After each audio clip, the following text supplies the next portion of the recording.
अच्छा हाँ हो कॉल जा तारी बोल। हाई फाई रंगदार स्टाइल घायल कइले बा तोहार समाइल वादा करा तनी रहब शरण में कोनो फायदा नहीं है।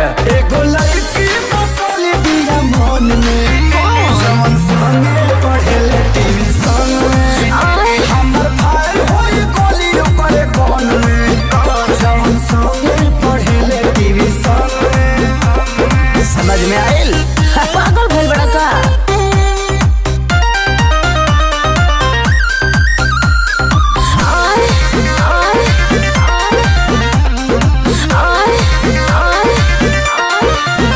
कहबो तोहरे ही स्कूल में नाम लिखवाले सारा दुनिया से लड़के जोड़ी तोहरे संगे बना ले। कौन गई बा हमारे तो कुछ करबे रे तोरा हाथे न आई बड़ी अपना माई के बतहिया ओकरे के बनाई मोरे।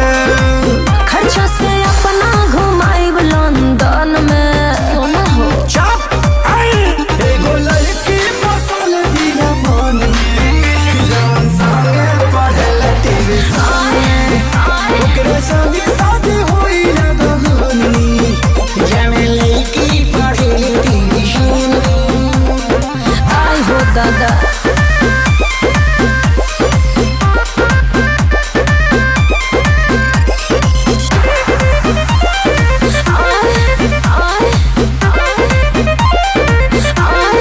हमरा से सुनार ना होई चूना मुनिया बना रही। भल साटे माथे पर बिंदी चाहे के तनो पेनी न थुनिया मुँह पर मेकअप मारी के ते तो चमकत बाड़े रे झूठो पवन खेसारी लगवा ते तो झमकत बाड़े रे।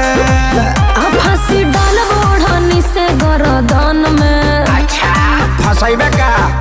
एगो लड़की बसल बिया मन में जवन संगे पढ़ेले ट्यूशन हम कहाँ जाए हमर भाई होई गोली ओकरे कोन में जवन संगे पढ़ेले ट्यूशन में। बुझले